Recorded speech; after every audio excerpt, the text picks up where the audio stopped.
Bueno, buenas tardes a todos, bienvenidos. Para las niñas, feliz día. Eh, y vamos a comenzar esta charla de hoy, que es una charla bastante informal, para que estemos todos distendidos. Acá lo importante es que ustedes se puedan... antes que nada, ¿me escuchan bien, verdad? Escuchan Sí, bien, fantástico. escucho perfecto. Bárbaro. Acá lo importante es que ustedes se puedan quitar las dudas, especialmente, obviamente estamos hablando de quienes recién se inician en la profesión o en el fuero. Por ahí tenemos colegas con ya años de ejercicio, pero noveles en el fuero. Y este es un fuero muy especial, es muy especial. Ya vamos a ir viendo algunos tips que hay que tener en cuenta cuando nos dedicamos al derecho laboral.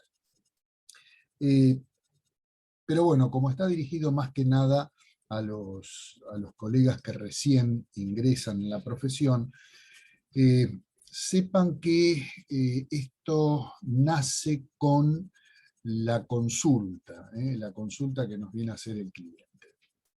Eh, Muchas veces me han preguntado alumnos del patrocinio, yo fui docente del patrocinio hasta hace un par de años, durante más de 40 años estuve en el patrocinio, y la pregunta que siempre surgía es, eh, ¿cómo recibir al cliente? ¿Cómo saber cuál es su problema? ¿Cómo poder evacuar su consulta? Porque claro, durante la carrera universitaria nosotros estamos acostumbrados a recitar más o menos de memoria algunos artículos del Código Procesal, algunos artículos de leyes específicas, recordamos algunas leyes en particular, pero lo que por ahí no aprendemos en el transcurso de toda la carrera es la práctica. Por eso siempre insistíamos tanto con las prácticas en la carrera. Lamentablemente, para mi gusto al menos, se han ido quitando prácticos. Eh, Hace unos cuantos años atrás había 3 prácticos en la carrera, después se redujeron a 2, y finalmente quedó uno solo.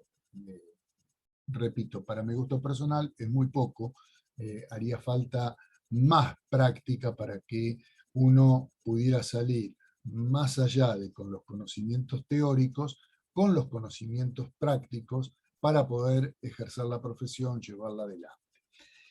Y precisamente estas son algunas de esas cuestiones que no vemos a lo largo de la carrera, es decir, el trato con el cliente. Les decía, podemos conocer de memoria leyes y artículos, pero cuando el cliente nos golpea la puerta por primera vez, no nos viene a preguntar, doctor, ¿qué dice el artículo 80? Eh, Doctora, ¿qué dice el artículo 245 de la Ley de Contrato de Trabajo? No, el cliente viene con su problema específico, dice, doctora, me ha ocurrido tal cosa, me lastimé en el trabajo, me despidieron, me suspendieron, ¿qué hago? Y ahí es donde nosotros tenemos que poner en marcha ese bagaje de conocimientos teóricos que aprendimos a lo largo de la carrera. Y empezar a indagar a esta persona acerca de cuál es su problema específico y ver de qué manera podemos colaborar con él, podemos ayudarlo. Podemos estar de un lado o del otro del mostrador. Es decir, podemos atender a la parte actora o podemos atender a la parte demandada. En general, yo dirijo estos cursos a la atención de la parte actora, que es la más compleja, y ya vamos a ver por qué, más allá de los asesoramientos que uno pueda dar a la parte demandada, ¿no? A las empresas, a los comercios. Pero, ¿por qué lo apunto más a la parte actora? Porque es el individuo el que viene a nosotros, y no es la empresa, no es Salvat que manda a hacer una consulta. Acá es el individuo que viene con su consulta, con su problema específico. Como digo yo siempre, aparece en el estudio con el bolsito en la mano, o la mochila en el hombro diciendo tengo tal problema. En muchos casos, en la mayoría de los casos, nos cuesta sacarle información al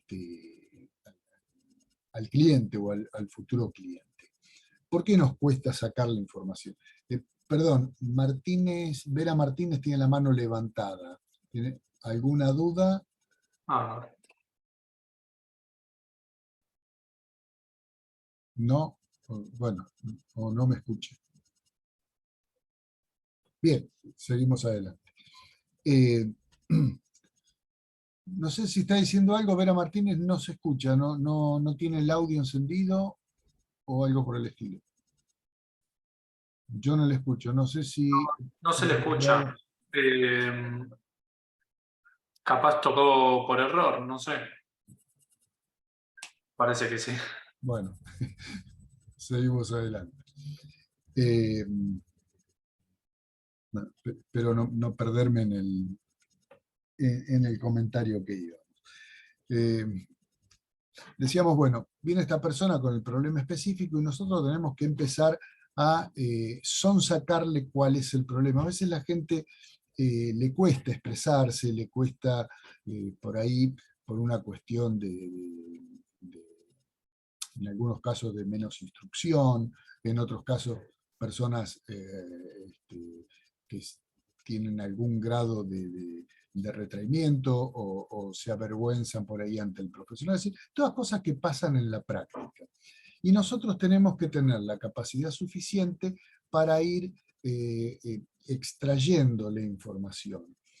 Muchas veces el cliente, sin darse cuenta, obviamente, no nos brinda la información completa y después se nos hace problemático a nosotros seguir adelante con el caso o poder enderezarlo. Por eso es importante que en esta primer consulta invirtamos el tiempo que sea necesario para que el cliente nos exponga absolutamente todo, nos muestre la documentación que tiene, aunque hay que insistirle, mire, aunque a usted le parezca que no es importante, muéstreme lo que tiene, dígame toda la documentación que tiene, porque a veces, sin querer, esta persona no brinda una información porque por ahí le parece que no es importante o se le pasó por alto porque no la tenía en mente, y resulta que era de suma importancia para atender el caso. Entonces, tratemos de extraer toda esa información. Miren, a veces ocurre que uno le pregunta al trabajador si estaba en blanco o registrado y nos da una información equivocada. O nos dice que estaba registrado porque entendió que estar registrado es que iba al trabajo y trabajaba las 8 horas o las 7 horas o las 9 horas, y que entraba y salía, y él pensaba que eso era estar registrado. Es decir, esto que yo lo comento así y parece un absurdo, no lo es tanto. No lo es tanto. A veces la gente tiene dificultades en conocer la parte técnica, la terminología técnica, y cosa que es absolutamente normal, no tienen por qué conocerla.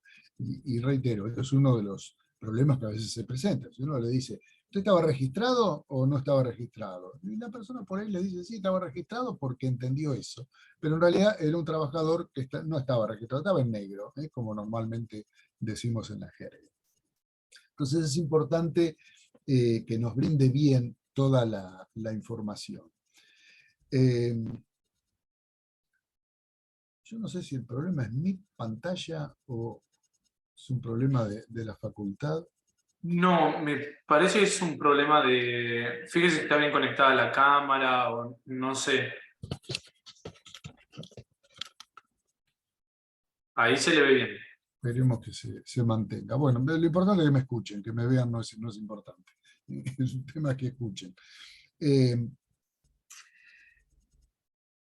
Una vez que recopilamos toda esa información, vamos a poder empezar a trabajar con el caso y empezar con la parte fundamental que la vamos a ver en un ratito, que es el intercambio epistolar. Uno de los basamentos en el procedimiento laboral es el intercambio epistolar.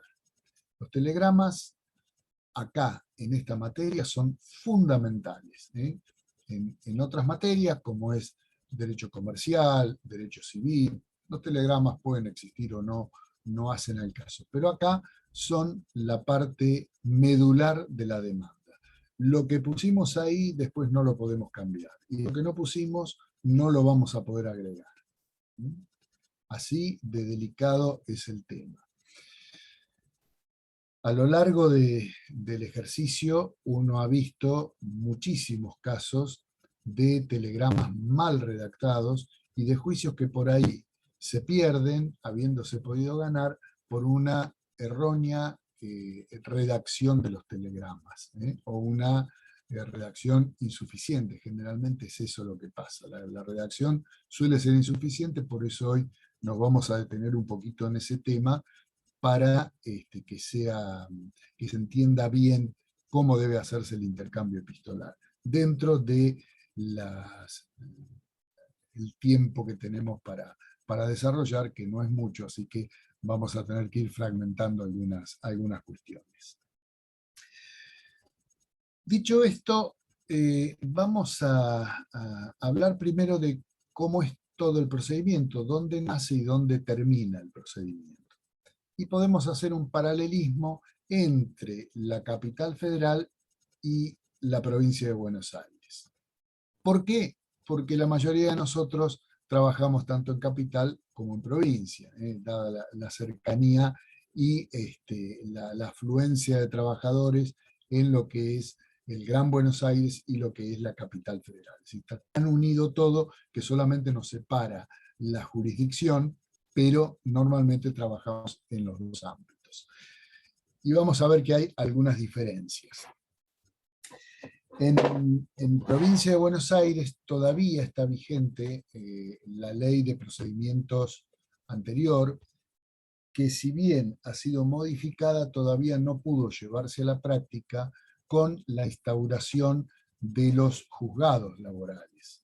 Todavía en provincia tenemos los tribunales de trabajo. El Tribunal de Trabajo difiere de los juzgados en que actúan cada uno de ellos, actúan 3 jueces en lugar de 1, y no hay Cámara de Apelaciones del Trabajo en la provincia de Buenos Aires, que sí la va a haber una vez que se ponga en práctica la nueva legislación, que tendría que haberse iniciado en el año 19, fines del 19, 20, pero por cuestión de la pandemia se paralizó y después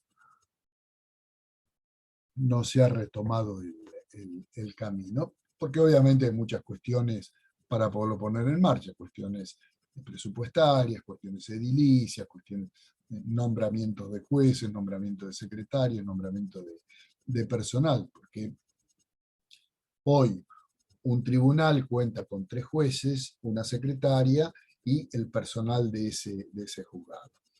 Cuando se dividan, ese tribunal va a dejar de existir y van a nacer 3 juzgados, con lo cual como mínimo va a haber que nombrar 2 secretarios más, 2 oficiales primeros más, etcétera, y etcétera. Personal de maestranza, todo lo que implica una nueva organización. Y obviamente una cuestión edilicia que no es menos importante. Así que eso va a ir paso a paso. Eso ocurrió ya en provincia con los tribunales de familia.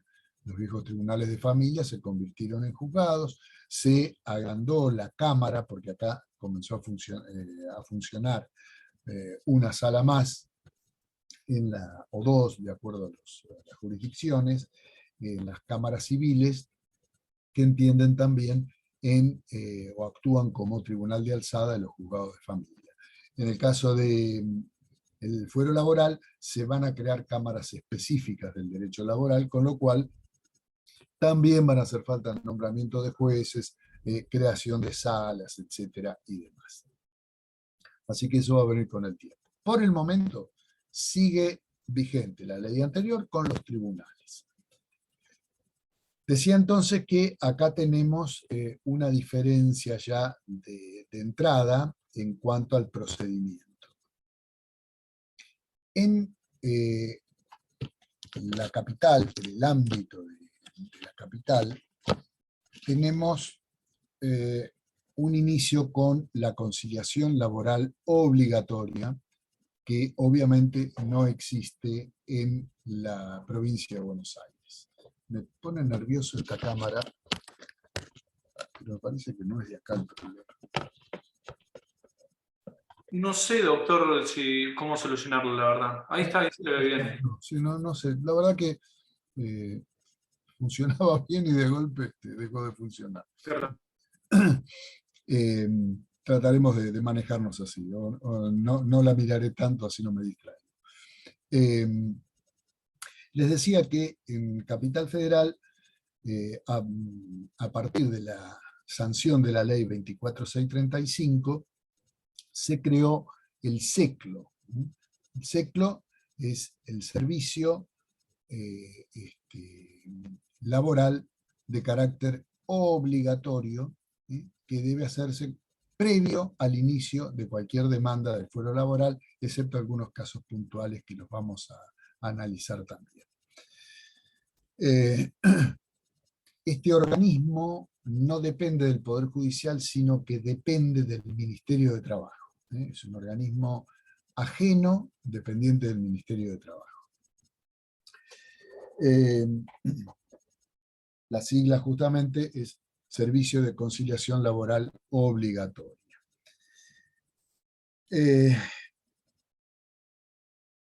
¿Cómo se inician esta etapa?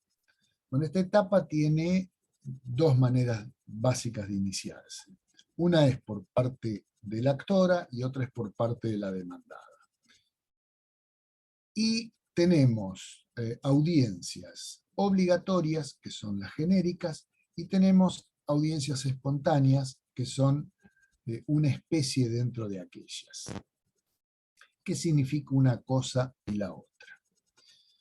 Cuando trabajador y empleador se ponen de acuerdo en un distracto, por ejemplo, y obviamente quieren hacerlo a través del SECLO, que es lo que se debe hacer para darle seguridad jurídica a ambas partes, se busca hacerlo a través de una audiencia espontánea. Se sortea como espontánea y en una sola audiencia van a resolver el problema. A su vez, esta espontánea puede ser sorteada por el trabajador o por el empleador.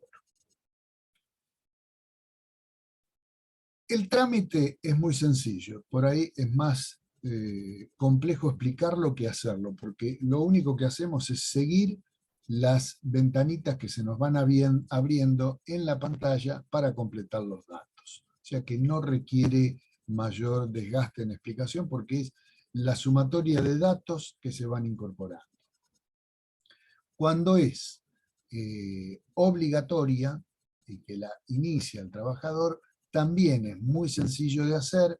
La página les va pidiendo los datos. Antes que nada, ¿cómo se hace para ingresar a esa página? Bueno, para ingresar a esa página ustedes tienen que tener una clave que se las otorga el Colegio de Abogados. Lo hacen a través del colegio, en realidad es la Cámara, pero lo hacen a través del colegio. Con esa clave ustedes van a poder entrar en el portal del abogado del SECLO. Esto les va a habilitar el acceso al portal. Primero van a aparecer todos sus datos, los que hayan tenido declarados, que obviamente pueden modificar en la misma pantalla, y después le va a ir pidiendo los datos de la parte actora, si hay más de un actor, los datos de la parte demandada, si hay más de un demandado, el objeto del juicio. Y van a tener que acompañar, esto todo online, van a tener que acompañar mínimamente el DNI del trabajador en formato PDF y la credencial de ustedes también en formato PDF.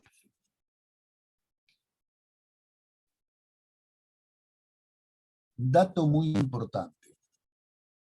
tienen que tener la credencial al día. No se olviden que la credencial se vence, tiene un plazo de durabilidad, se vence, y si ustedes la tienen vencida no van a poder actuar ante el SECLO. A veces en el Poder Judicial pasa inadvertido y a veces van colegas con las credenciales vencidas y nadie se da cuenta, nadie lo advierte, pero en el SECLO son más meticulosos en ese aspecto y si tienen la credencial vencida no pueden representar al trabajador ni al empleado. Así que tengan cuidado con eso. Una vez que ustedes cargaron los datos, pocos minutos después, el mismo sistema ya les ha sorteado un conciliador laboral y le va a indicar la fecha de la audiencia.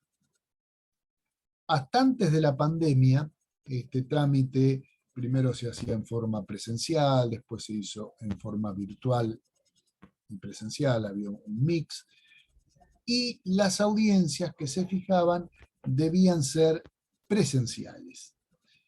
Con el advenimiento de la pandemia se terminó la presencialidad y las audiencias comenzaron a ser virtuales y se siguen haciendo virtuales hasta el día de la fecha. Así que ustedes van a tener designado el conciliador y la audiencia, que se fijan bastante rápido, por ahí 10, 15 días ya tienen la audiencia a partir del momento del sorteo. Lo que ustedes van a tener que hacer es ponerse en contacto con el conciliador. El mismo informe le va a indicar el nombre del conciliador, su mail de contacto, su teléfono para que ustedes puedan contactarlos. Le van a pedir el sistema que va a utilizar, si lo va a hacer por Zoom, si lo va a usar por Meet, cuál es el programa que utiliza, y les va a pedir, y ustedes ya lo tienen preparado, seguramente otra vez el DNI del trabajador, la credencial de ustedes, y por ahí le piden la liquidación del reclamo que van a hacer. ¿Entienden más o menos cómo es esto? No ofrece mayores dificultades. El día de la audiencia, se van a conectar, como se conectaron hoy, no hay otro formato, y el conciliador va a intentar llegar a un acuerdo o lograr que las partes expongan cuál es el problema y ver si hay una posibilidad de acuerdo. El conciliador no es un juez, ni siquiera es un árbitro. El conciliador está para asesorar a las partes y para tratar de llegar a ver si existe la posibilidad de llegar a un acuerdo. Si se logra, fantástico, se le abre el acta con el acuerdo, se manda, el mismo conciliador lo manda al SECLO para su homologación, y una vez que está homologado será ejecutable. No hay otra cuestión. En general, en la primera audiencia es muy difícil que se llegue a un acuerdo, salvo que sea preacordado, ¿no? Pero en general es muy difícil llegar a un acuerdo en la primera audiencia, de manera que se va a fijar una segunda audiencia, a veces una tercera, las que sean necesarias para tratar de solucionar el conflicto. Puede ser que la parte demandada diga no voy a ofrecer nada y ahí se cierra el acuerdo. En caso de que no haya habido acuerdo, con el acta que va a extender el conciliador, que se las va a hacer llegar también por mail, ustedes están en condiciones de iniciar el proceso en sede judicial. Hacemos el primer alto de 1 minuto a ver si alguien tiene alguna duda.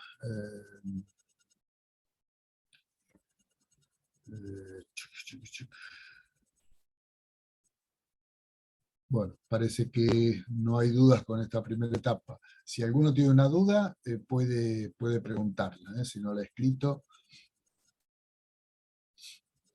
Si alguien me pregunta si en la primera audiencia se puede cerrar y reabrir, sí, cuando a veces viene la demanda y dice no tengo nada para ofrecer, cerramos. Se cierra. y por ahí a los 10 días se pone en contacto el colega por teléfono y dice, doctor, doctora, tengo una oferta. Se ponen de acuerdo, se reabre la audiencia. ¿Cómo se reabre? Llaman al conciliador o le mandan un mail al mismo que les tocó en el sorteo y este se ocupa del trámite para reabrir la audiencia. Le fija una audiencia rápidamente y celebran el acuerdo. No hay ningún tipo de problemas para eso.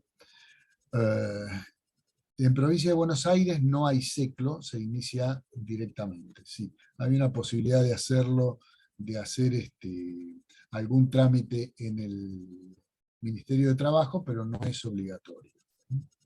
Sí, alguien me dice acá que muchas veces opera como SECLO. Exactamente, pero repito, no es de carácter obligatorio.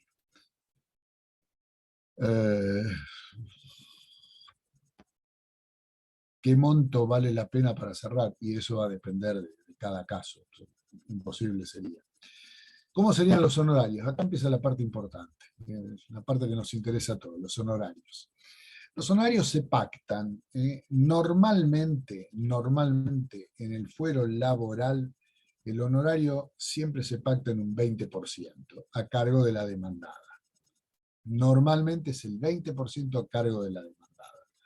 Obviamente, a veces la demandada dice, doctor, doctora, yo tengo para ofrecer el 15 o el 10 y más no puedo, y ustedes verán qué hacen en este caso. Con respecto al cliente, la ley establece que el honorario que se le puede cobrar es el 10%.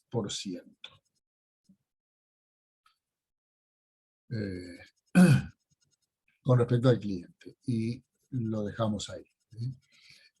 Pero con respecto a las contrarias, normalmente se arregla en un 20%. Sí, se puede hacer el pacto de cuota litis, es otra de las preguntas que me están haciendo. Se puede hacer el pacto de cuota litis, se hace de viva voz en la misma audiencia, el actor presta conformidad y entonces cuando el demandado tiene que pagar, va a separar el porcentaje del letrado y se lo va a transferir a su cuenta, a la cuenta que haya denunciado. Acuérdense que ahora todos los pagos se hacen por transferencia bancaria, de manera que hay que denunciar, una vez que se llega al acuerdo, la CBU del actor y del letrado para poder hacer las transferencias. Siempre el acta para que sea homologada, aunque no sea en primera audiencia, la envía el conciliador. De la homologación se ocupa el conciliador. Sí. Si en provincia se puede homologar un acuerdo realizado entre las partes, me preguntan. Sí, también, obviamente se puede. El plazo aproximado de homologación depende de los tiempos. Hay épocas que el SECLO está muy cargado y demora, y hay épocas en que se agiliza, pero normalmente no son menos de 15 días, 15, 20 días mínimo. Los honorarios del conciliador sí hay una tabla fija, y se le pagan directamente a él también por transferencia bancaria. Si se puede entregar el certificado del artículo 80. Bueno, acá con el certificado del artículo 80 hay un temita. Hoy todos la documentación en los expedientes laborales y en esta etapa previa, toda la documentación se transmite online. Pero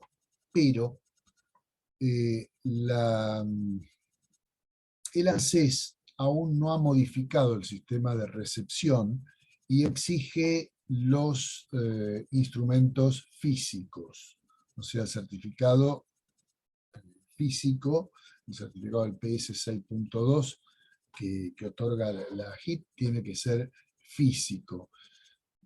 Por lo menos hasta hace poquito, no sé, en lo que va del año realmente no ingresé ninguno, pero hasta el año pasado los exigían físicos. Y a veces hay problemas porque normalmente uno se maneja a través de este sistema.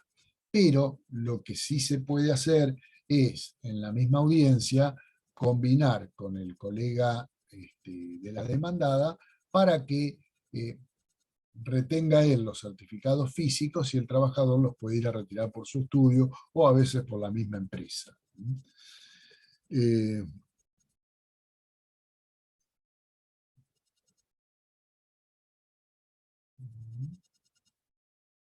¿qué ocurre si el trabajador no cuenta con el número de quit de las demandadas? No ocurre nada, no ocurre nada. La ventaja de conocer la quit de la demandada es que los van a notificar por la e-ventanilla de la AFIP, con lo cual la notificación va a ser eficaz desde el primer momento. Ustedes saben que ahora, desde este año, el SECLO notifica a través de la ventanilla de la plataforma de AFIP, que provee la plataforma de AFIP. Con lo cual, si ustedes cuentan con la quit, es mucho más sencilla esa notificación.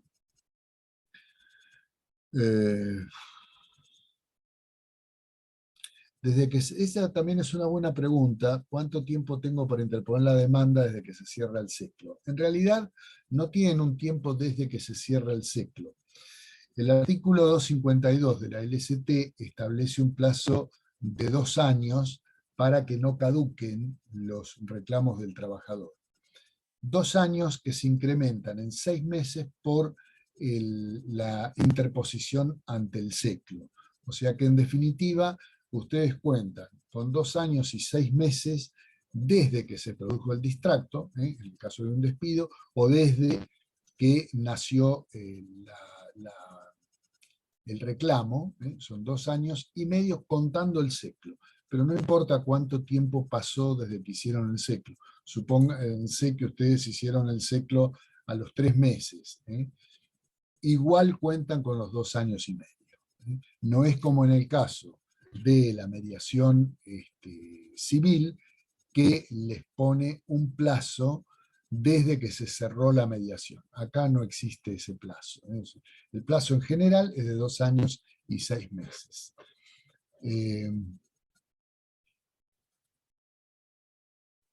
Bueno, si interponen la demanda y no se corre traslado, me pregunta si no hay plazo. Eso lo vamos a ver porque ya es el tema procesal directamente. Vamos a terminar con esta parte. Bueno, creo que no hay más preguntas a través del chat. Si alguien tiene alguna otra pregunta, la evacuamos y no seguimos con el procedimiento.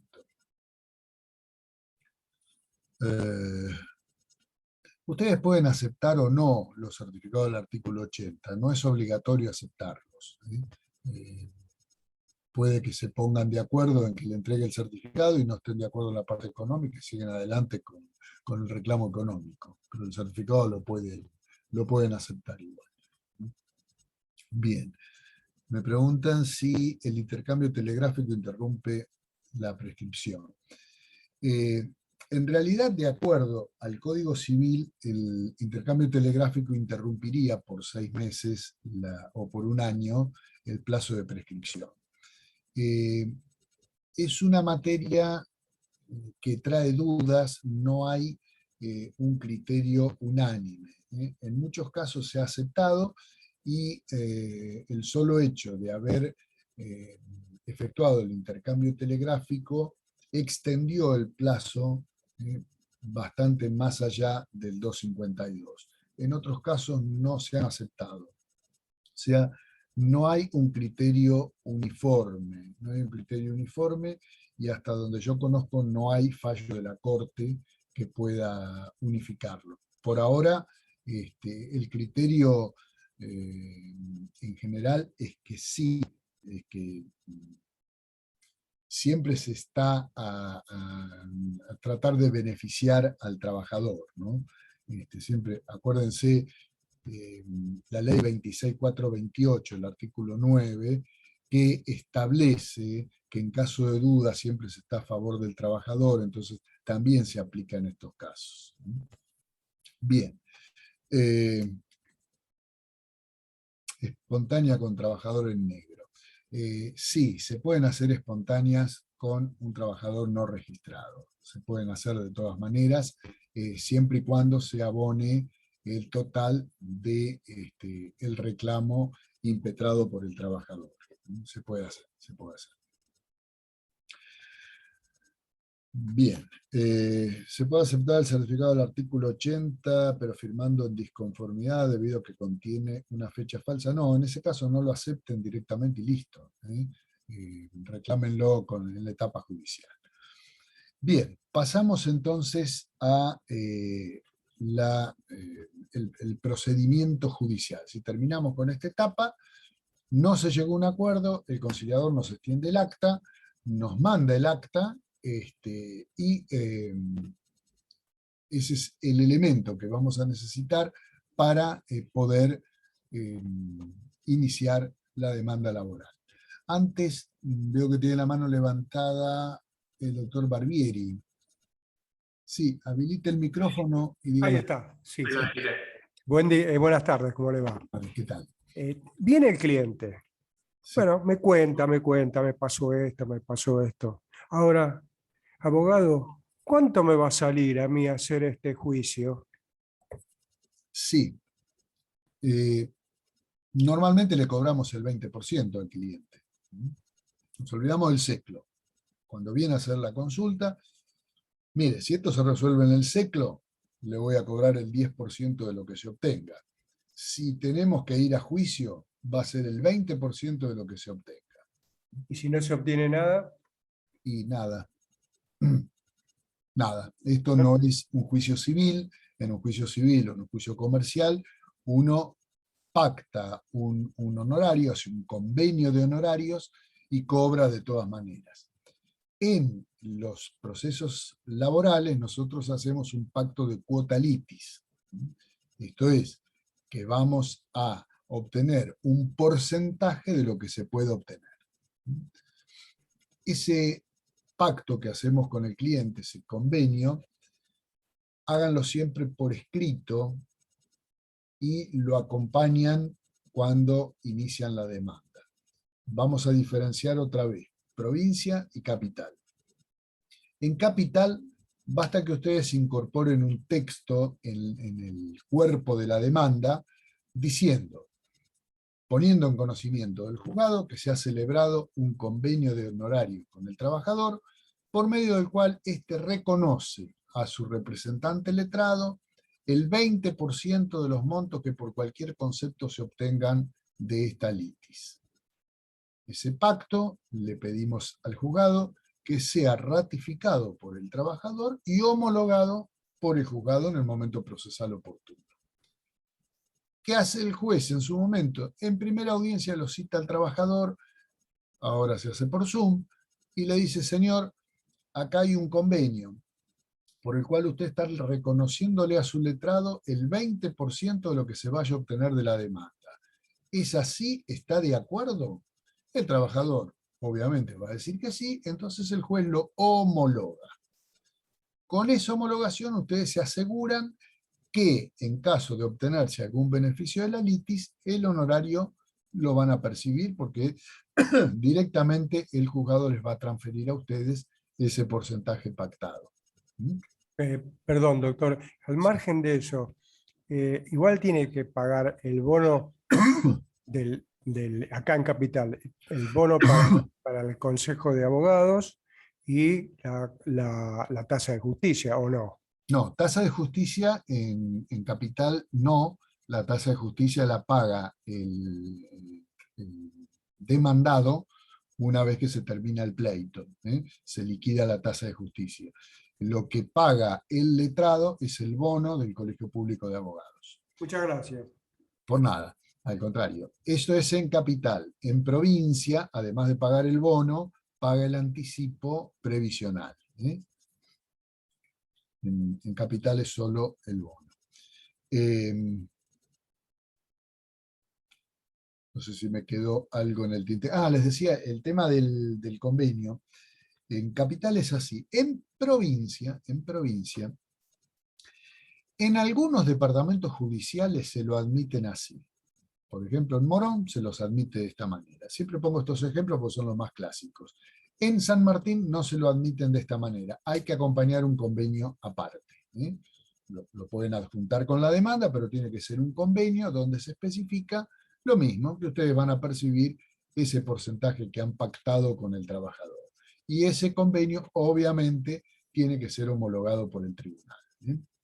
Esa es la diferencia que hay en el convenio en capital y en provincia. bueno, les decía, si bien en la esencia el convenio de honorario, el pacto de cuota litis es lo mismo, diferencia en que el convenio lo usamos normalmente para casos civiles y comerciales, porque ahí convenimos un honorario, y en el pacto de cuota litis es un convenio en el fuero laboral que habla de un porcentaje de lo que se vaya a obtener. Esa es la diferencia fundamental entre pacto y convenio. Por lo demás, los dos son convenios o los dos son pactos. Bien. Estamos entonces en condiciones de iniciar la demanda. Capital y provincia, nueva diferencia. Nueva diferencia. Capital. Primero, ¿cómo sorteamos la demanda? La demanda en capital se sortea enviando un mail a la Cámara de Apelaciones del Trabajo con un formulario que ustedes lo obtienen de la misma página del PJM. ¿Sí? Es un formulario para inicio de demanda. Datos muy sencillos, porque lo único que les piden es el código, el objeto del juicio, que en la misma pantalla van a ver, les aparece en el margen derecho de la pantalla, lo van a encontrar, les aparecen los códigos del objeto, o sea, los objetos, el código de cada objeto. Por ejemplo, despido es el código 1.a, y así sucesivamente. Van a poner ese código, el objeto, despido por ejemplo, les piden los datos de ustedes, si son apoderados o patrocinantes, los datos del trabajador, nada más que nombre y apellidos y número de documento, los datos del demandado, el monto, y ustedes elevan esa planilla en formato PDF a la Cámara practica el sorteo, y ustedes al otro día ya tienen asignado el juzgado que les ha tocado en ese sorteo. ¿Qué hacen entonces? Ingresan nuevamente en la página del PJN, en la parte escritos, como nuevo escrito, cliquean en demanda, inicio de demanda, y pegan en formato PDF la demanda. Y ya después el tribunal, el juzgado de oficio, les va a notificar cuando le corra traslado a la parte demandada. Esto es capital.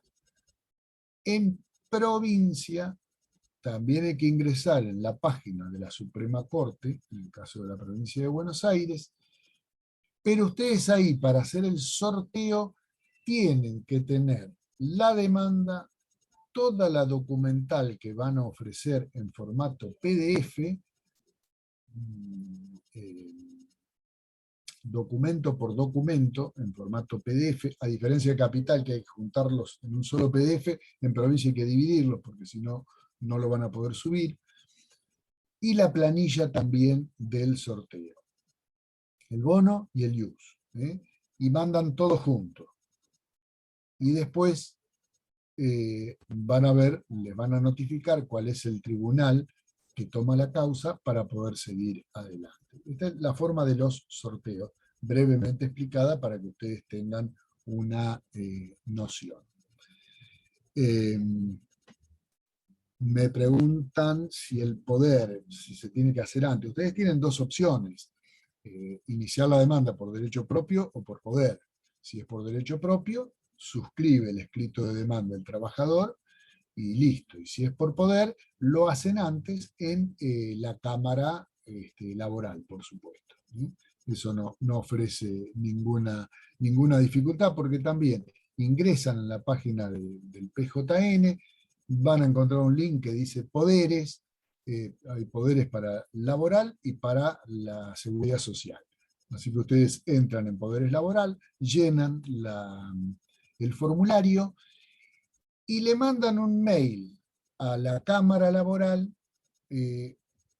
para que les asigne una fecha para que el trabajador pueda ir a suscribir el poder en forma presencial.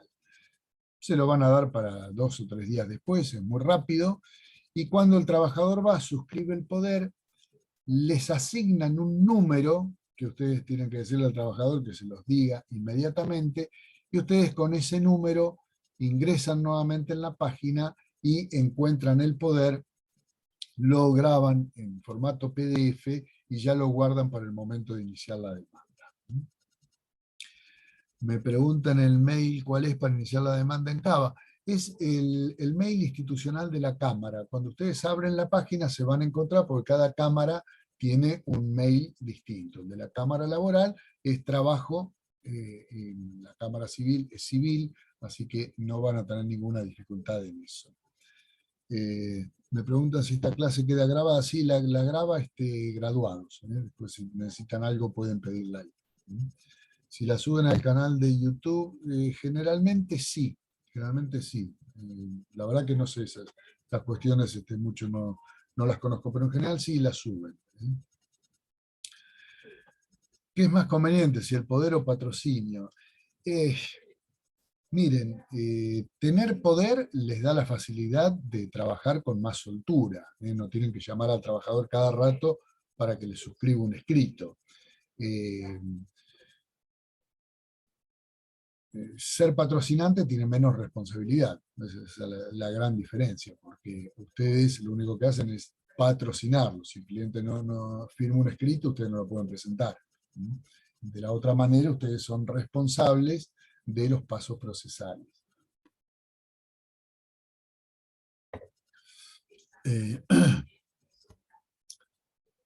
Si se puede cobrar más de honorarios por tener un poder, no. Cuando se hace la regulación, normalmente el juzgado, cuando se hace la regulación de honorarios a cargo de la otra parte, por ahí sube algún punto más si son apoderados, pero no se le puede cobrar más al cliente en el pacto. Bien. En los accidentes de trabajo, que también me preguntan, es un tema, porque antes el accidente ustedes lo manejaban de la misma forma que de cualquier otra demanda, pero ahora, desde que se modificó la ley, esto pasa por la comisión médica. Ahí, si bien ustedes van a tener un poder para acompañar al trabajador, no tienen forma de celebrar pacto de honorarios, y si lo celebran, quedará en cabeza del trabajador cumplirlo o no.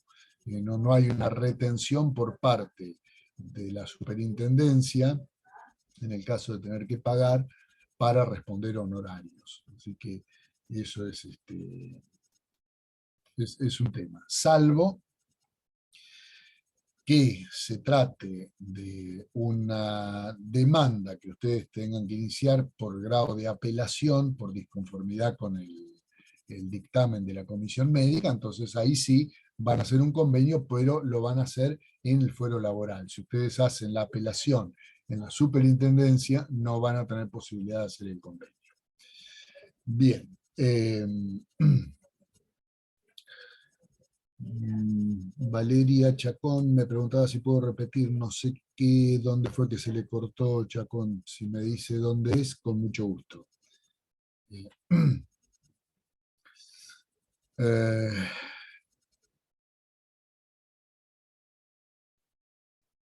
Lo último que dije. Digo tantas cosas en mi vida que nunca sé qué es lo último, pero bueno, debe ser ese tema de que estamos hablando de accidentes. Esto se maneja en la superintendencia, y acá no tenemos posibilidad de hacer pacto de cuota litis. Bien, ¿qué cosas tenemos que tener en cuenta? Cuando se inicia la demanda, voy a ir a los puntos básicos puntuales porque se nos va la hora y si no, no les va a quedar tiempo para hacer preguntas después. Y hay mucho material, pero bueno, quiero que por lo menos tengan algunos conceptos básicos. En capital, cuando hacen la demanda, pueden no ofrecer la prueba. Pueden no ofrecer la prueba. En provincia es obligatorio ofrecer la prueba en el escrito de demanda. Ojo con esto. Capital pueden no ofrecerla. Provincia, obligatorio ofrecerla con el escrito de demanda. ¿Por qué en capital pueden no ofrecerla? Porque la pueden ofrecer en la oportunidad del artículo 71, que esto es cuando contestan el segundo traslado. ¿Cuál es el segundo traslado? El que les da el juzgado del conteste de demanda. Cuando la demandada contesta la demanda, el juzgado les corre traslado para que ustedes expidan acerca de excepciones, prueba y documental. En ese momento ustedes pueden ofrecer toda la prueba, pueden ampliar la prueba que ofrecieron, pueden hacer lo que quieran, pero ténganlo presente. Pueden no ofrecerla. Provincia, obligatorio ofrecerla. Y otra cosa más con respecto a la prueba en provincia. Si ofrecen confesional, deben acompañar el pliego en ese mismo momento también. Puede ser abierto, puede ser cerrado, pero lo tienen que acompañar en ese momento. Puede ampliarse después, pero tienen que acompañar el pliego. Si no lo acompañan, por más que ofrezcan la confesional, se la tienen por no ofrecida. Esto en provincia, no en capital, en provincia. Capital tienen el artículo 71. ¿Quedó claro eso? Bien.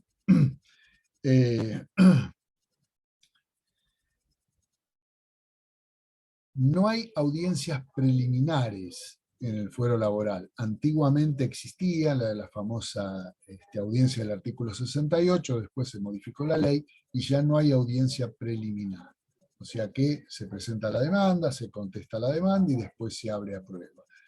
Sin embargo, el juzgado tiene la opción de fijar una audiencia del artículo 80 para intentar una conciliación entre las partes. Pero no hay audiencia preliminar, como por ejemplo ustedes verán en civil que tienen la 360. Acá no existe eso.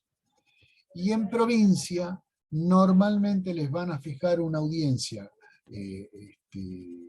conciliatoria, que es la famosa audiencia del artículo 25. No es obligatoria, pero el tribunal tiene la opción, y normalmente lo hace, de fijar esa audiencia del artículo 25. Bueno, les pido disculpas por la cámara, si es que es mi cámara o cuál es el problema, que no queda fija. Pero no, me excede la tecnología. Bueno, tengan presente que en el fuero laboral no existe la caducidad de la instancia. El impulso es de oficio, o sea que no hay peligro en la caducidad. Cuando se termina de hacer toda la prueba, de realizar toda la prueba, cuando ya se produjo toda la prueba, se fija una audiencia. En realidad, esa audiencia se suplanta siempre con un escrito, pero es la famosa audiencia del artículo 94, que es la audiencia para alegar. Que normalmente es una memoria escrita que uno hace dentro de los 10 días de quedar notificado de que se ha fijado esa audiencia. Entonces tienen 10 días de plazo para acompañar un escrito alegando, merituando las probanzas de autos. Una vez que se presentaron los alegatos, se pasa a sentencia. Y una vez que se dicta la sentencia, tienen distintos recursos para interponer. Uno es el de aclaratoria, que tienen 3 días de plazo para el caso de corregir algún error material, o errores aritméticos, o errores de nombre, lo que fuere. Y tienen en general la apelación libre, que es la del artículo 116 de la Ley Orgánica.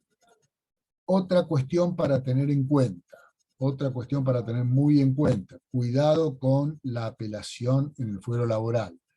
Ustedes tienen 6 días, es un plazo raro, porque normalmente las apelaciones son de 5 o de 10 días. Acá es de 6, pero debe estar fundada. No es como hacemos en civil, que decimos vengo a apelar por causar gravamen irreparable y después en cámara fundamos los agravios. Acá se apela y se expresan los agravios, todo junto en el plazo de 6 días. De esa presentación, el juzgado le corre traslado a la otra parte por 3 días. Ahí hay 3 días para contestar la expresión de agravios de la contraria. Y después sube a la Cámara para dictar sentencia. Bien. En provincia, obviamente, una vez que se termina de producir la prueba informativa y la prueba pericial, se fija una audiencia que se llama vista de la causa.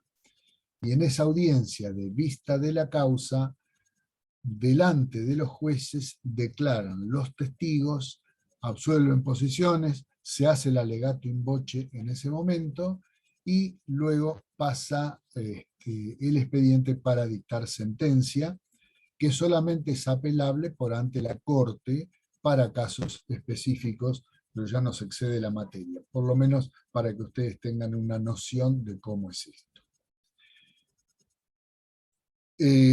Les había dicho al principio que una de las patas fundamentales en el derecho del trabajo, en el proceso del trabajo, son los telegramas. En el telegrama inaugural, ustedes tienen que detallar absolutamente todo. Esto es, los datos del trabajador para saber quién es, cuál es el motivo de ese que los ha llevado a redactar ese telegrama, cuál es el reclamo que están haciendo, cuál es el apercibimiento si no se cumple con ese reclamo, y antes de eso la intimación, ¿no? a dar cumplimiento con el reclamo.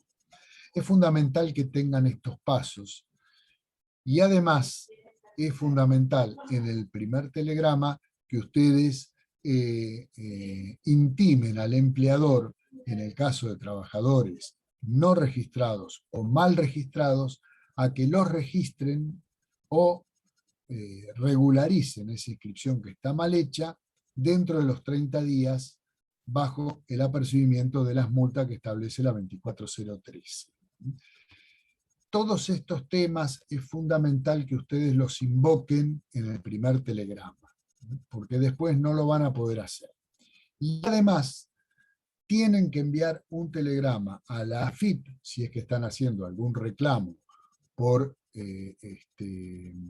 inscripción errónea o falta de inscripción, tienen que hacer el reclamo mediante un telegrama dirigido a la AFIP. Si no lo hacen, no van a poder hacerse acreedores de las multas de ley. Ténganlo presente. Obviamente no nos da el tiempo para hacer un detalle de esos telegramas, llevaré una clase específica, pero por lo menos ustedes tengan ese concepto. Y otra cuestión importante que quiero transmitirles, antes de abrir el espacio para preguntas, son las liquidaciones. Cómo deben hacer las liquidaciones en las demandas o por ante el SEC. En las liquidaciones ustedes deben reclamar los créditos adeudados al trabajador, por ejemplo, meses impagos de sueldo, aguinaldos no pagados hasta los últimos 2 años, vacaciones gozadas y no pagadas hasta los últimos 2 años.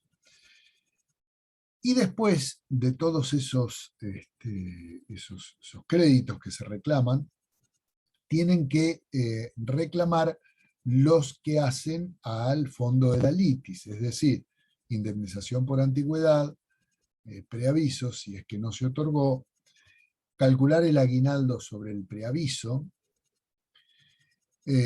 las multas de ley, ustedes tienen las multas del artículo 80 en caso de que no se haya hecho entrega de los certificados de trabajo dentro de los 30 días posteriores al quiebre de la relación laboral, para lo cual ustedes tendrán que haber enviado, transcurridos los 30 días del cese de la relación laboral, un telegrama intimando al empleador a entregarlos dentro de las 24 horas. Si ustedes no hicieron ese reclamo, no pueden después hacerse acreedores de las multas en caso de que no se haga entrega de los certificados. ¿Se entiende?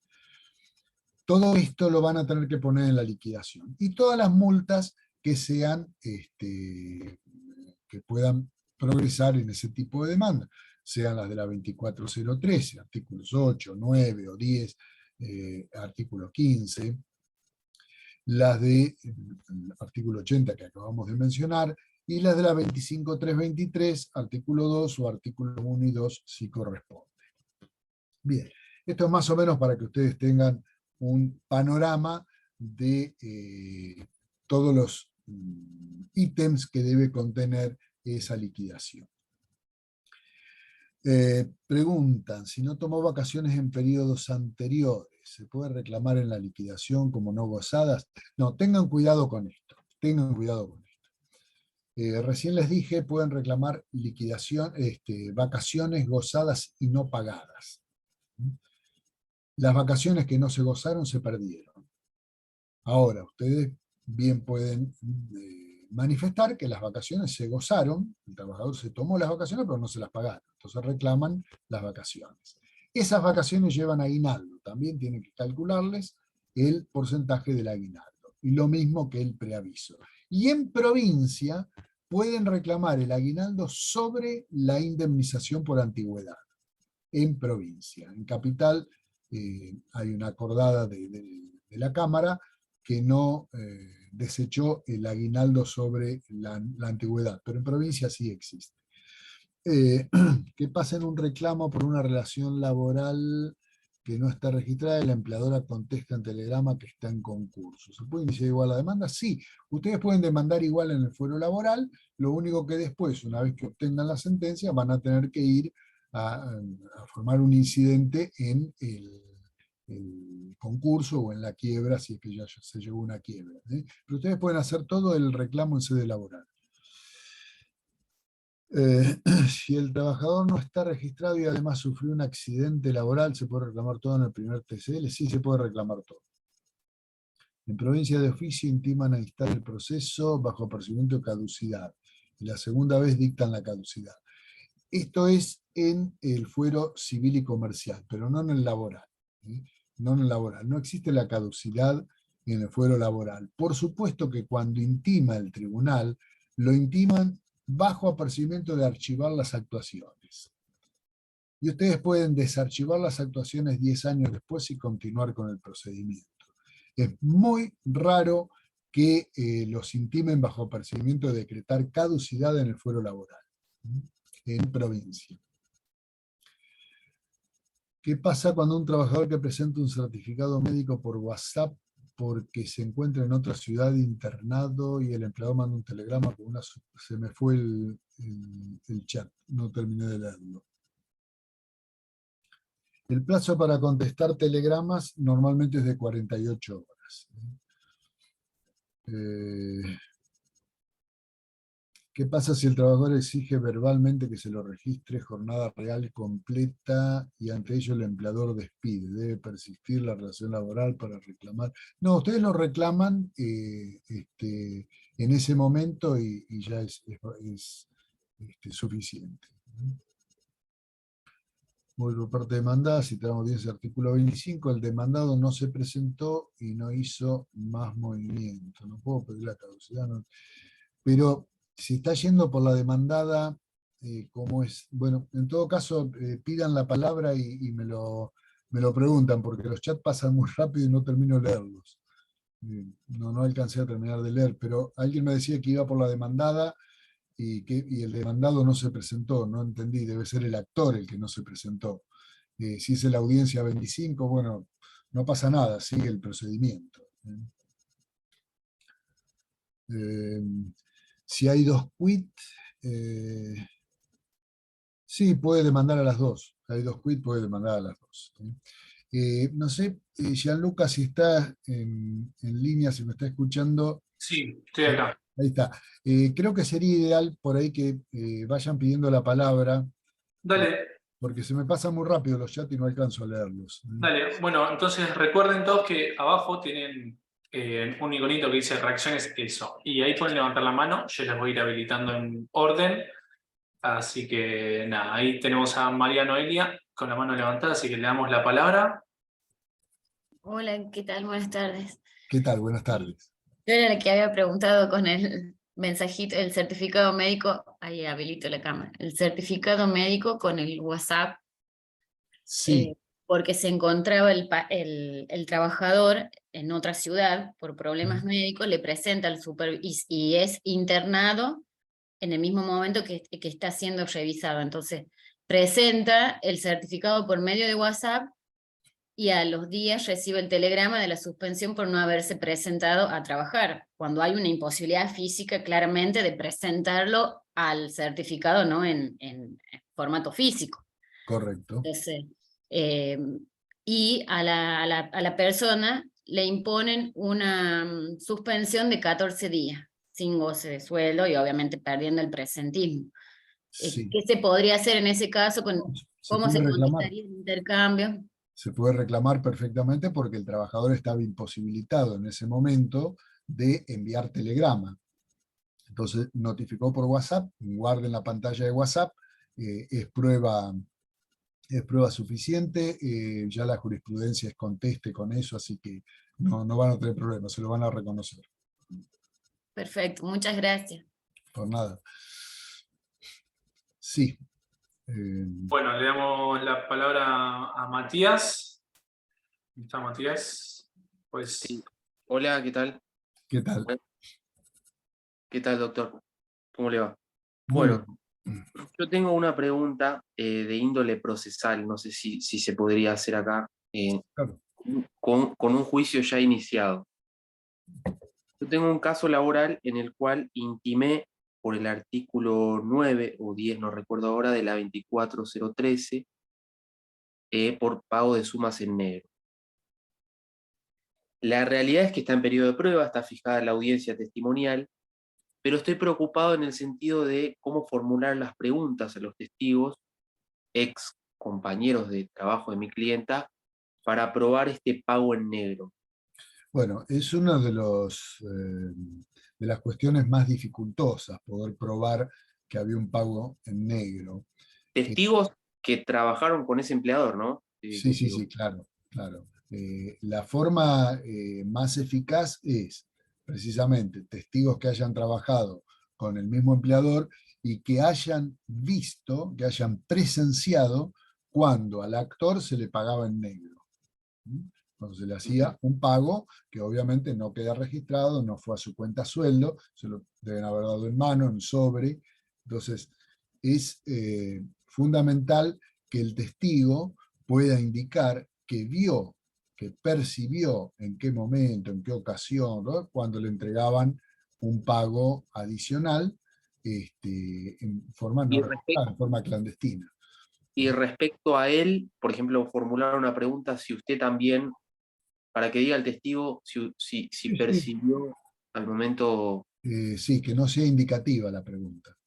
No, por eso, Está siendo muy creo que es de indicativa. lo más complejo, ¿no? La pregunta tiene que ser, ¿cómo les pagaban el sueldo? ¿A través de qué medios? Y el testigo tendrá que decir que normalmente se pagaba una parte por transferencia bancaria a la cuenta sueldo y una parte se le pagaba en forma clandestina, en negro, en mano. Entonces ahí uno podrá empezar a hacer ampliación de preguntas sin que sean indicativas. Entonces, si el testigo dice que se pagaba de esa manera, uno le podrá preguntar si eso lo vio con respecto al actor o lo vio con respecto a otras personas. Y el testigo dirá, no, lo vi con respecto al actor y también a los demás, porque a todos nos pagaban de la misma manera, o a la mayoría nos pagaban una parte del salario en negro. Pero no lo hagan en forma indicativa, siempre en forma genérica. Está bien. Ok. Bueno, una pregunta más se puede. Sí. Eh, el tema de cuando el empleador rechaza el telegrama laboral, donde el trabajador intima, surge del seguimiento del correo argentino, es el mismo caso. Telegrama rechazado, intima, eso puede, digamos, da lugar a pie a que el trabajador se considere despedido, o lo ideal por el principio de buena fe sería que reitere esa misiva intimada? No hace falta reiterarla, porque si el telegrama fue rechazado hay una mala fe del empleador. Así que manda un Y eso segundo telegrama considerándose despedido. Porque en el primer telegrama tiene que haberle apercibido, cuando hace el telegrama, cuando redacta el sí, telegrama, bajo apercibimiento de de considerar considerarme despedido. despedido por su exclusiva culpa. Entonces, si no lo contesto, si lo rechaza, se considera despedido. Se produce el distracto en ese momento. Claro, y eso al momento de la sentencia lo meritúa el tribunal, digo. Claro que sí, porque el empleador tiene la obligación de despedirse. No es que es una cuestión de que lo hago si quiero y si no quiero no lo hago. No, el empleador por ley tiene la obligación de despedirse. Perfecto. Muchísimas gracias, Doc. Al contrario. Bueno, tenemos un par más de manos levantadas, así que, a ver, Janina. A ver si podés, ahí está. Hola, buenas tardes, doctor. Hola, ¿qué tal? Disculpe, en un momento se me cortó y usted estaba hablando de que en provincia, cuando era el tema de las en liquidación, indemnizaciones, usted dijo que en provincia se podía reclamar y ahí se me cortó. Después volví, pero ya me perdí esa parte. Seguramente debe ser el SAC sobre la indemnización por Eso antigüedad. era. El aguinaldo sobre la indemnización por antigüedad. En capital no se puede, hay una acordada que lo veda, y en provincia hay una acordada de la Corte que lo autoriza. Eso era, le agradezco mucho, ahí disculpe. Por favor, al contrario. Bueno, ahora le damos la palabra a Nicolás. Ay, Nicolás, a ver. Sí, ¿qué tal, doctor? ¿Qué tal? Tengo dos preguntas con respecto a la solidaridad de los socios de, por ejemplo, una SRL, cuando tenemos que intimarlos por responsabilidad solidaria. La primera es al domicilio al que tenemos que notificarlos, haciéndoles extensiva la responsabilidad, ¿es al domicilio social o al domicilio real o algún domicilio en particular? Pueden mandárselo al domicilio social porque es el lugar donde el trabajador desarrollaba sus tareas. Entonces es válida la notificación en ese domicilio. ¿Y si se efectúa al domicilio real también es válida? También es válido, sí, sí. Sí, es válido cualquiera de los dos. Lo que pasa es que siempre es más fácil en el domicilio de la empresa que en el Claro. real. Pero sí, a cualquiera de los dos se lo pueden mandar.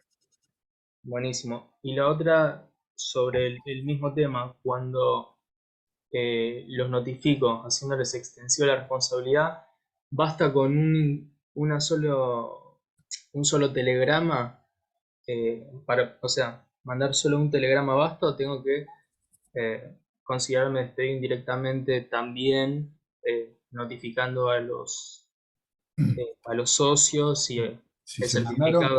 Si se mandaron telegramas intimatorios a la empresa y a los socios, después el telegrama de despido tiene que ser a la empresa y a los socios, a todos.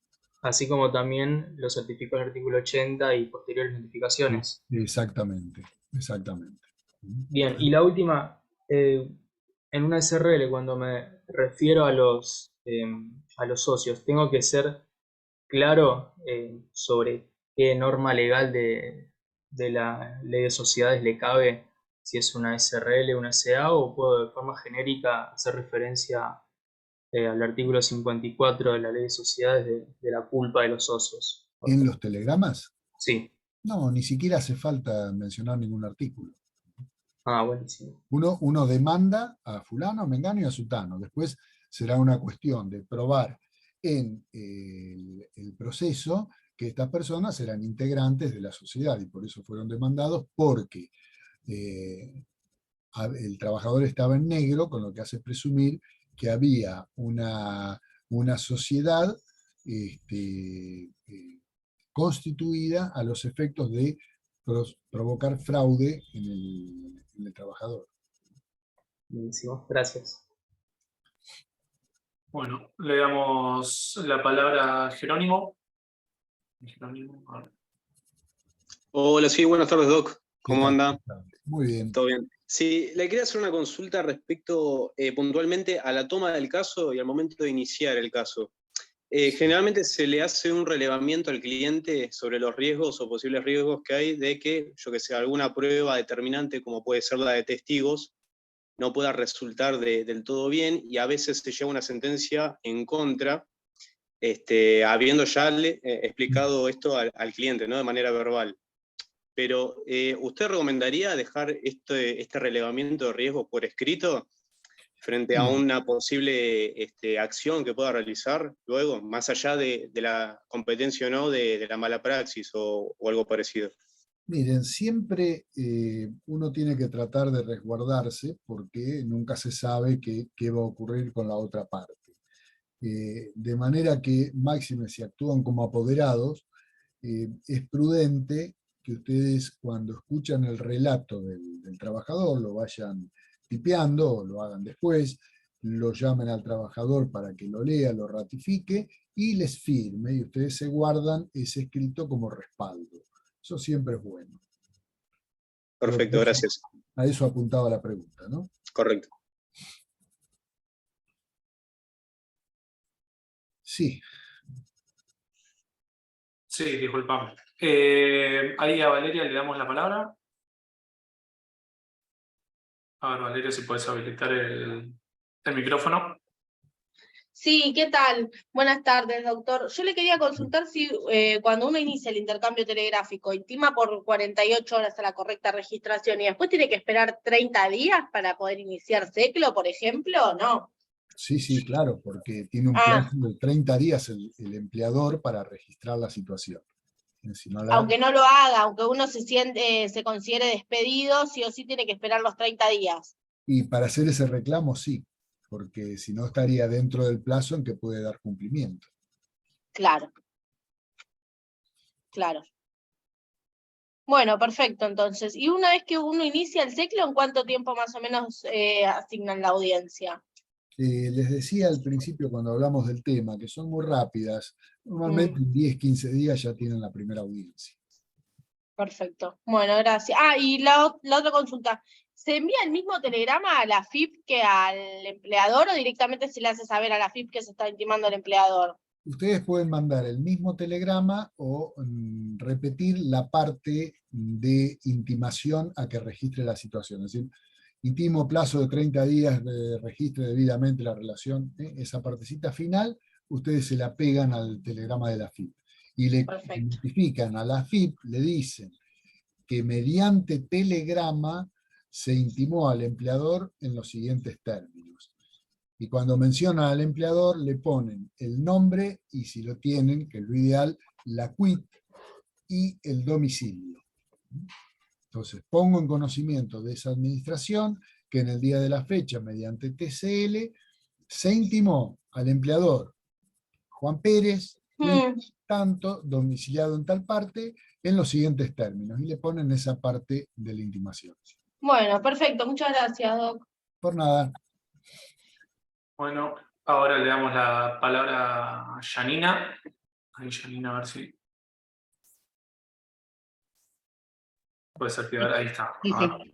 ¿Qué tal? Buenas tardes, doctor. ¿Qué tal? Buenas Yo tardes. le quería hacer una consulta respecto a un reclamo que, en principio, el intercambio telegráfico ya está finalizado y hoy el trabajador fue a hacer el poder.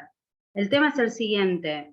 Al trabajador digamos, le extinguen la relación laboral por motivo de la muerte de la empleadora, ¿no? Sí. Esta intimación, dándole a conocer la extinción del contrato de trabajo y la puesta a disposición de la liquidación, la hace la heredera, que se supone que, bueno, que es única heredera, ¿no? A título personal. Bueno, yo impugno la liquidación, entonces ya paso al siguiente paso, hago el poder. El poder lo encabezo con el nombre de la fallecida y o el nombre de la heredera en carácter de heredera, ¿no?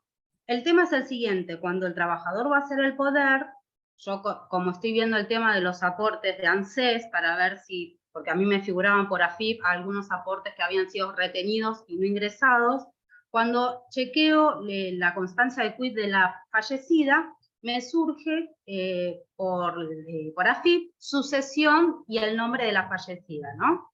Con el número de quit. Mi pregunta es, ¿no? O sea, la demanda, esto es muy procesal, jamás me pasó esto. La demanda, ¿la tendría que dirigir directamente contra la sucesión de la fallecida Sí. O contra la heredera, porque la heredera o sea, notificó en carácter no de sucesión, sino en calidad de heredera. Sí, pero está bien, hay una sucesión abierta, entonces va contra la sucesión. Puede haber otros herederos también, por lo cual se le va a ampliar la posibilidad de cobro, porque hay más herederos es más fácil. Perfecto. Y yo ese intercambio que hice con la heredera, que impugné, digamos, la liquidación, en realidad debería notificar también a la asociación porque yo no la notifiqué de eso, o no hace falta. No, no hace falta. No hace falta. No, porque la asociación no le mandó ningún telegrama, así que... Claro. Y en el poder debería incluir a la sucesión y a la heredera, sería, ¿no? Yo demandaría la sucesión directamente, porque la heredera va a estar en esa sucesión, así que no... Está bien, esto es perfecto. discriminarlo. Muchísimas gracias, doctor, muy amable. Nada, al contrario. Bueno, le damos la palabra a Mariela. Buenas tardes. Sí, Buenas yo quería tardes. consultar una cosa, un tema procesal más que nada. Cuando es un empleado en relación no registrada, digamos en negro, Sí. ¿cuántos son los años que se pueden reclamar? Todos. Pero, por ejemplo, una persona que tiene hoy 40 años y que estuvo trabajando desde que tenía 11. 29 años si no hice mal la cuenta. O sea, se pueden reclamar todos. Todos, absolutamente todos. Sí. Buenísimo. Lo que no van a poder Bueno, reclamar es vacaciones de esos 30 años o aguinaldo de esos 30 años. Esos conceptos solamente los pueden reclamar por los 2 últimos años. De acuerdo al ahí está. Esa era entonces la confusión. Claro, pero la antigüedad es por todos los años que estuvo. Perfecto. Bueno, muchas gracias. Eso era todo. Bueno, ahora le damos la palabra a Jorge. Y Jorge, ¿puedo activar el micrófono? Jorge, tenés el micrófono muteado, a ver si ahí te solicité para que lo actives, a ver. Listo. Disculpen. Si el cliente cuando viene relata algo que parece ser mentira, por ejemplo, dice, tuve un accidente laboral, la verdad, abogado, me lastimé jugando al fútbol en casa, pero yo quiero hacerle un reclamo a la empresa, como que si fue un accidente. ¿La consideración moral hay que dejarla de lado? ¿Qué es lo que corresponde hacer? Este fue un debate que se hizo en una clase específica de demanda laboral en la facultad. Y se hizo un pequeño debate ahí sobre esta cuestión moral. ¿Usted tiene una opinión? Mire, yo desde el punto de vista ético les tengo que decir que si el trabajador le dice que se lesionó fuera del lugar de trabajo, la obligación nuestra es decirle, bueno, lamentablemente o deja de jugar al fútbol, es un problema tuyo, pero no podemos reclamarle al empleador que no tiene nada que ver con el tema. Hablando del punto de vista ético y moral. Después, bueno, cada uno actúa a su criterio, ¿no? Muchas gracias. Por nada. Doctor, ¿quiere seguir respondiendo un par más de preguntas? Porque ya estamos horario, nosotros no tenemos ningún problema en seguir. Sí, no hay problema. Dale. Bueno. Sabrina, ahí le damos la palabra a Sabrina, a ver si puede activar el micrófono. Sí, ¿qué tal? Buenas tardes, doctor. Una consulta. ¿Se escucha?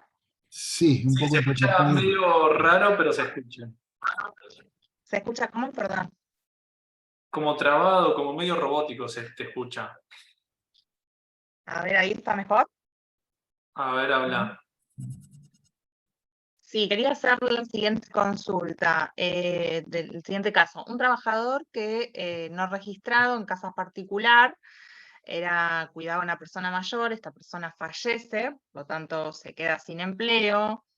Le pagan la indemnización, pero no le pagan la antigüedad, que entiendo que en este caso le corresponde la mitad.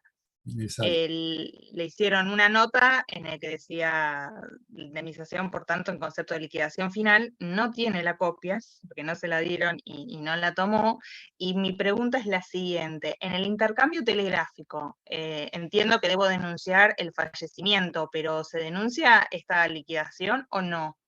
Porque yo no tengo la copia. Es decir, lo que le pagaron, obviamente habrá que descontarlo de la liquidación. O sea, que en el intercambio lo denuncio y pongo lo que le resta. El intercambio no es problema, el tema es en la demanda, si no podemos reclamar lo que ya percibió. Correcto, gracias. Por nada.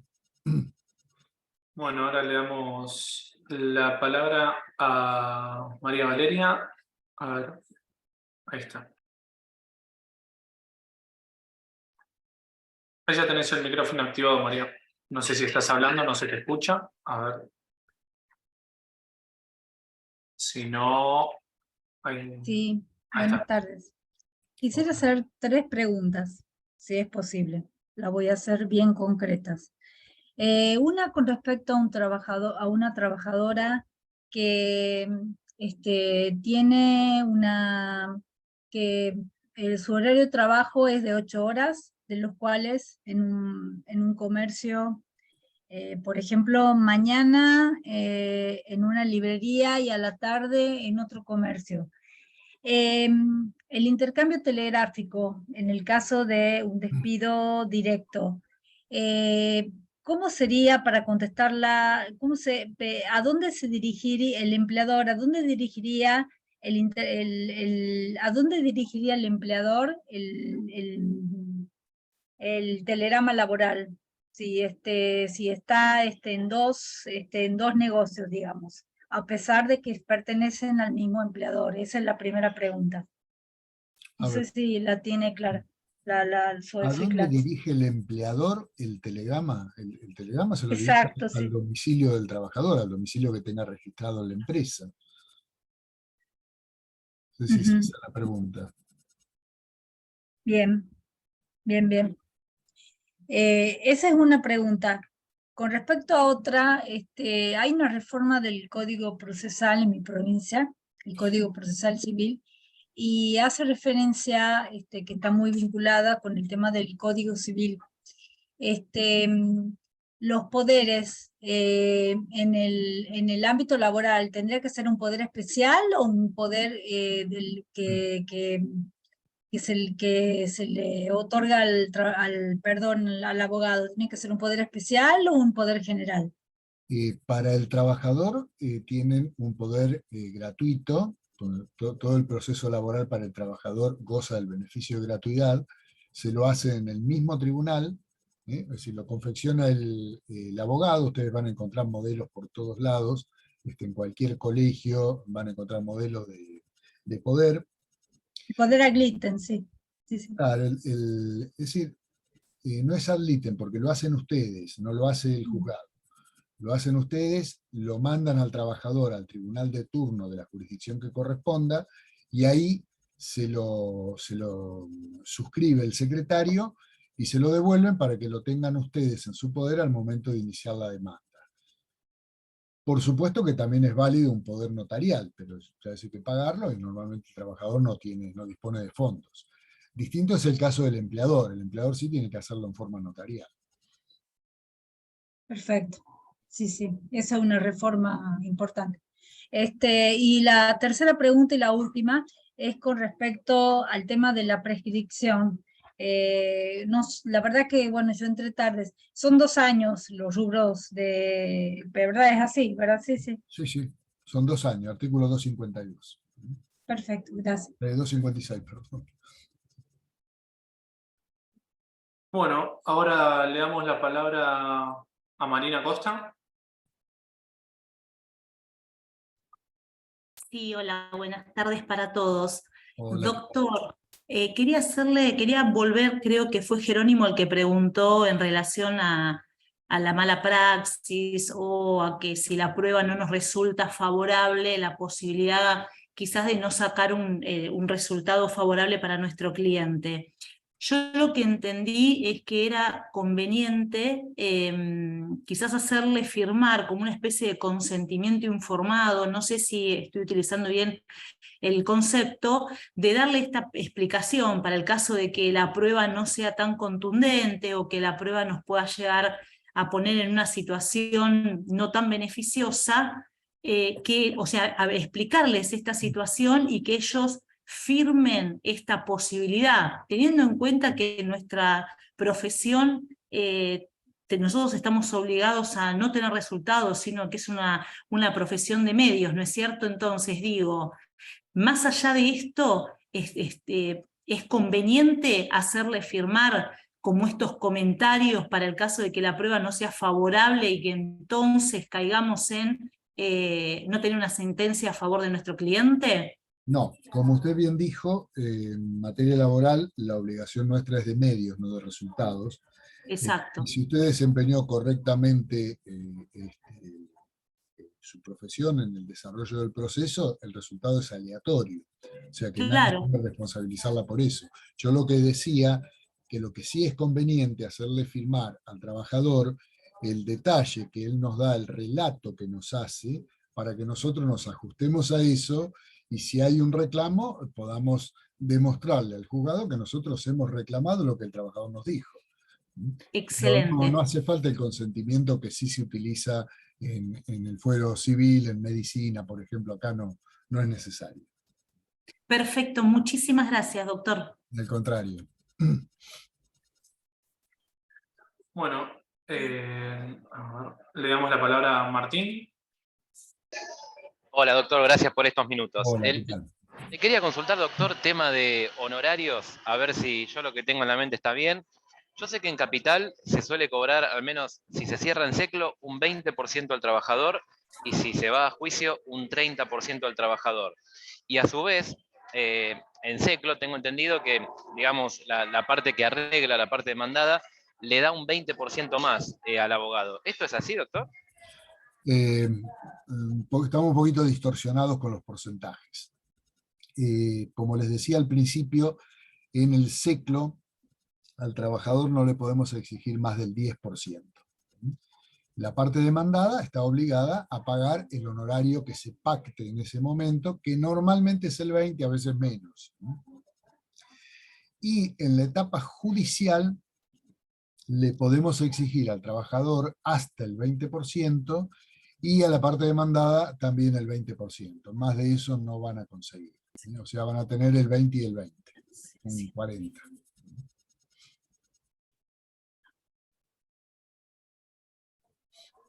Muchas gracias, doctor. Le hago una consulta. ¿Esto es por alguna ley, una acordada del colegio? Esto es curiosidad para saber por qué se maneja. Es la ley de honorarios profesionales. Ok, gracias, doctor. Y van a encontrar todos los datos, pero son estos. Gracias. Bueno, le damos la palabra a María Victoria. Después activa el micrófono. Buenas tardes a todos. Gracias, doctor, por estos minutos.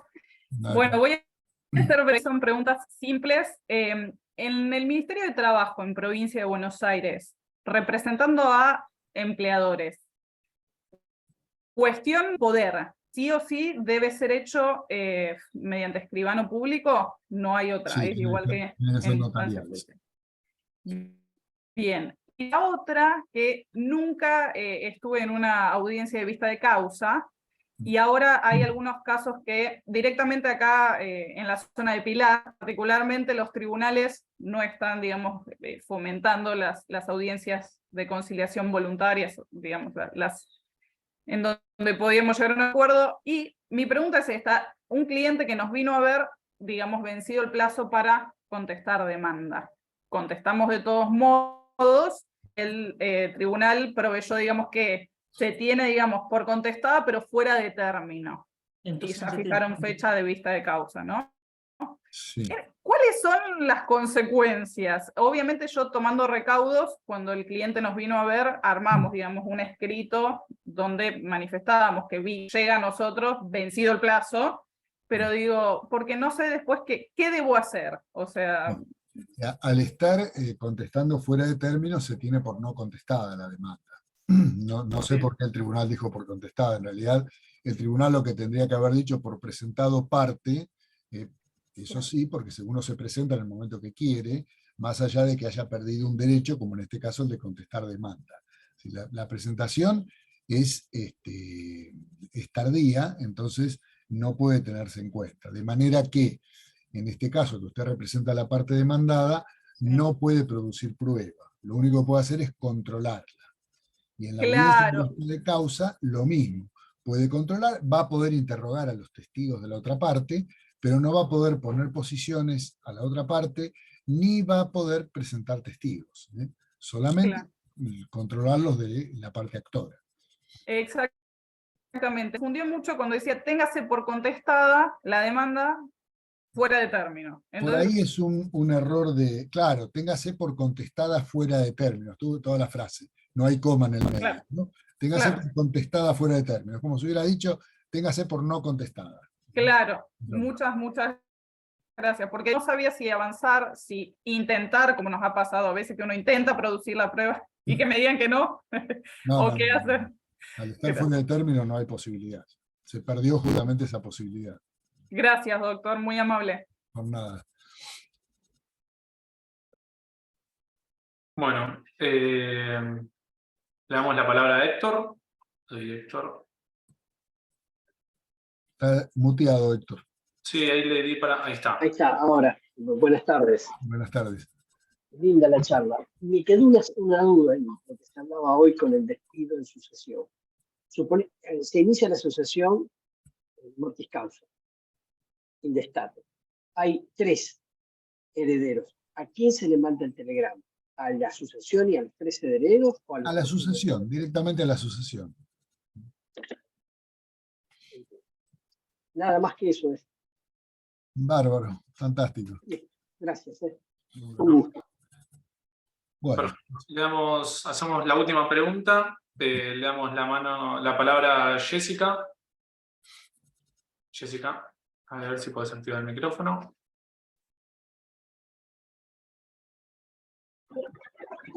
Ahí no sé si se me escucha. Sí, Jessica. Ahí está, profesor, le quería consultar. Un cliente vino al estudio, le llamamos el caso porque tenía un año fuera de registración y supuestamente fue 6 meses sin pago de haberes. Lo considera despedido. Estamos por iniciar la demanda, aparecen los 6 pagos de haberes en casi tiempo y forma. ¿Usted cree que sería viable seguir con la demanda o sería mejor frenar todo acá? Pero ¿cómo que aparecieron en tiempo y forma? ¿Se los pagaron ahora todos o es que estaban hechos? No, el señor revisó nuevamente su extracto bancario y encuentra las transferencias de su salario. No coincidiría el monto pleno, digamos, de su salario, pero bueno, tiene montos abonados durante todos los meses. Durante estos 6 meses que estamos reclamando que usamos para considerarlo despedido. Claro, lo que pasa es que si él se considera despedido por falta de pagos, ahora no se puede cambiar la causal. Hay una invariabilidad de la causa de despido. Entonces, tratar de enderezarlo va a ser una tarea titánica. Si él de todas maneras ya interrumpió la relación laboral, y yo seguiría adelante con la demanda, pero con pocas posibilidades de éxito, porque la causa es otra. Es decir, abrió una causa de pago incompleto o diferencias salariales, pero no de falta de pago total. Pero podría enderezarse como invocando esa causal, ¿no? Bien, gracias, doctor. Por nada. Bueno. ¿Querés dejar hasta acá? Bueno, hacemos la última y cortamos. Dale, hacemos la última con Rafael. A ver, Rafael, ahí podés habilitar el micrófono. Buenas tardes, doctor. Buenas tardes. No, le quiero consultar lo que dijo una compañera, tengo una duda con esa relación laboral no registrada de 40 años, de los cuales se empezó a trabajar los 11. Y resulta que solamente se pueden reclamar los últimos 2 años, el tema de aguinaldos, vacaciones, etc. Correcto. ¿Por qué los últimos 2 años y no los Porque 29 lo años? establece la ley, artículo 256 de la LST. Ah, bueno. Los créditos prescriben por 2 años.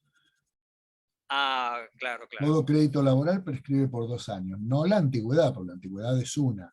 La antigüedad se tiene desde el momento que uno empezó a trabajar hasta el momento del distracto, pero los demás créditos laborales prescriben por 2 años. Ah, muchas gracias. Por nada.